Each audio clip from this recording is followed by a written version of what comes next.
You want to know what really happens when the guy who tries to save his neighbors gets slapped with a $50,000 fine, and then just like he warned, the storm comes and wipes out every house on the block. Because let me tell you, the storm that drowned Magnolia Trace didn't start with thunder or rain. It started with silence.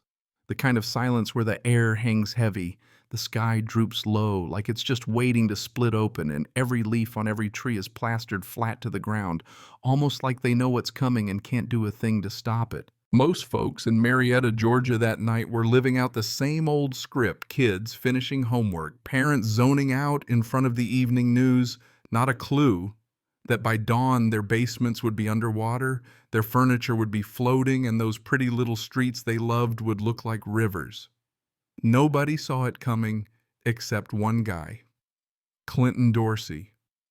44 husband, dad, maintenance supervisor down at a manufacturing plant, the type of guy who keeps his head down, keeps his tools organized, and keeps his mouth shut unless he's got something worth saying. Clinton wasn't the flashy type, more likely to be found mowing his lawn, fixing up a broken hinge in the garage, or sitting with his wife Denise on the porch while their son Terrell worked on his basketball handles out in the driveway. But after 15 years living on Magnolia Trace, Clinton had learned a few things. Number one, storms in Georgia are no joke. Every year, rain would come barreling down that hill behind his house like a runaway freight train dragging mud branches and every last gallon of water straight into his yard. Sometimes he and Denise would spend half the night bailing out their basement just to keep the floor from turning into a pond. And it wasn't just him. 2 doors down, Shirley Ramos was forever building little cinder block trenches to keep her tomato plants from drowning.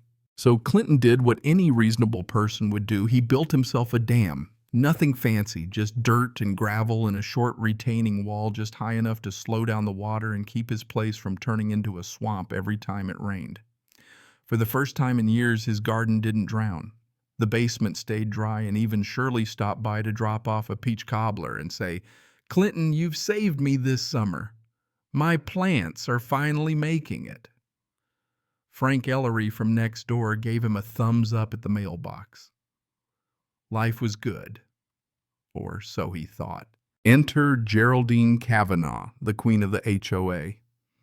Now, Geraldine, she wasn't bad for a villain, late 60s, retired real estate broker, hair always set, clipboard in hand, the kind of lady who could find a violation on a nun's convent. Geraldine lived for the HOA rules. She had the bylaws memorized, loved to send notes about trash cans left out too long or a mailbox that didn't match the neighborhood aesthetic. So you can guess what happened next. One humid Saturday, Geraldine shows up at Clinton's door, clipboard locked and loaded. Denise opens up and Geraldine doesn't waste a second. "Your husband's built an unauthorized structure. It's a violation of the landscaping guidelines." Clinton steps in. "It's not landscaping, it's protection. That dam's the only thing between us and another flooded basement." Geraldine purses her lips, does her best queen's wave. "That's not the issue, Mr. Dorsey. You didn't get approval. This isn't optional." Denise fires back. "So you'd rather our house flood than let us fix the problem without paperwork?" Geraldine just shrugs. "Rules are rules. If we let you do what you want, everyone will." Clinton dead calm. "And what happens when half the houses on this street are ruined because nobody's allowed to do anything?" Geraldine makes a note and walks off the porch.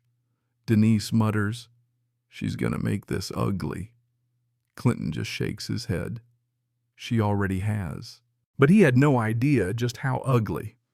Magnolia Trace wasn't some gated millionaire community, but people took pride: mowed lawns, matching mailboxes, kids on bikes, neighbors who waved as you passed. And like every neighborhood with an HOA, there were 2 camps: those who thought the rules kept them safe and those who thought the rules kept them trapped. Clinton was always somewhere in the middle, paid his dues, didn't bother nobody. But Geraldine, she made enforcing the rules her whole identity. Some said she kept things running smooth. Others joked she'd find her own shadow if it fell across the sidewalk. With the dam now enemy number one, the rumors started flying: parents at the playground, neighbors at the mailbox. "Geraldine's after Clinton about that dam," one mom whispered. "Honestly, I'm glad he built it. My backyard doesn't flood anymore," another replied. But not everyone was on his side. Trevor Langley, the accountant down the block, always sweating over resale value, grumbled, "If he gets away with it, what's next? Someone building a shed on their front lawn?" The showdown came at the next HOA meeting. Classic small-town drama: plastic chairs, stale coffee, neighbors fanning themselves with printouts. Geraldine calls the meeting to order, then zeroes in on unauthorized property modifications.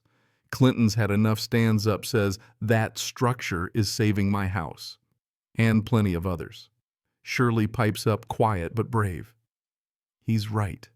Since he built it, my yard doesn't flood." Geraldine stands her ground. "It's not about convenience.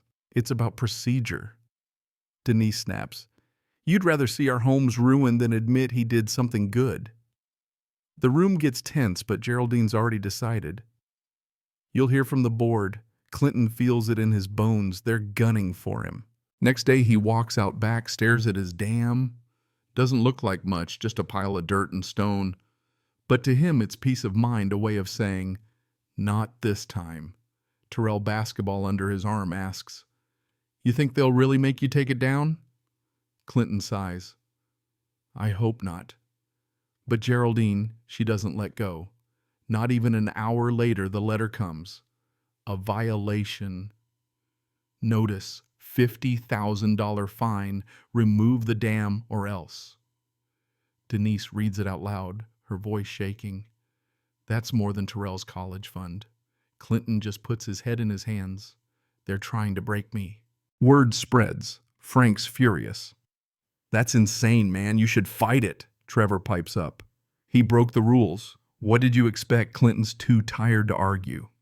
Later that night, he and Denise sit at the table, bills and bank statements spread out like a bad hand of cards. "We could get a lawyer," Denise says, but Clinton knows better. "They fine you this high so you can't fight back. They want you to quit." So the next weekend, Clinton starts tearing down the dam, every shovelful of dirt feeling like a punch to the gut. Shirley comes over, voice tight. "This is wrong. You saved us." Frank pitches in, helping with the heavy stuff. By sundown, half the dam is gone. Clinton stands on the muddy patch, shovel in hand, feeling like he lost more than just a pile of dirt. He lost the right to protect his own home. But the universe has a funny sense of timing. Just as he finishes taking down the dam, the sky starts to change. August heat, giving way to thick, sticky air, the kind that means trouble's coming. Frank stops by, says forecast looks nasty, might get one of those slow-moving storms. Clinton just nods. "Nothing I can do now but pray." Shirley's worried. "Without the dam, my yard's done for." Clinton tries to laugh it off, but he can't shake the feeling he's waiting for disaster, like a man waiting for the other shoe to drop. And then the storm hits, a week of pounding rain, thunder cracking so loud it rattles the windows. Streets flood, gutters overflow, water races down the very slope where his dam used to be. Frank and Clinton work through the rain, sandbagging driveways, trying to hold back the water. Shirley's backyard becomes a swamp, cucumbers floating away. "It never used to be this bad," she says, panicked.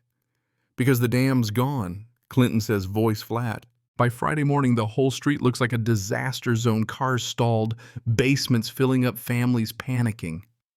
Clinton throws on a raincoat, slogs across the street to help the Reynolds move upstairs before the water takes over their first floor.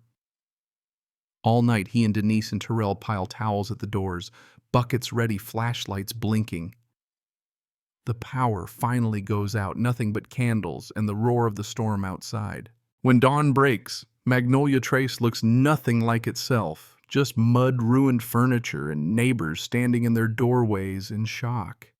Shirley's kitchen is ruined, Frank's garage is underwater, the Reynolds are tossing out everything on their ground floor. Even Geraldine, queen of the HOA, is stuffing towels under her own door, helpless at last. By noon, everyone's gathered on the high ground near the clubhouse. Geraldine tries to act in charge, but her voice cracks. We'll call the county request drainage crews. Clinton steps up, wet and muddy but steady. It's too late. You wanted the dam gone, well, now you've got your example. Nobody argues. Even Trevor's silent. The days that follow are nothing but cleanup, mold, ruined keepsakes, pickup trucks hauling out the wreckage. Geraldine disappears, won't answer the door, won't come out. The neighbors turn to Clinton. Frank says, "You should speak for us. You were the only one who saw this coming.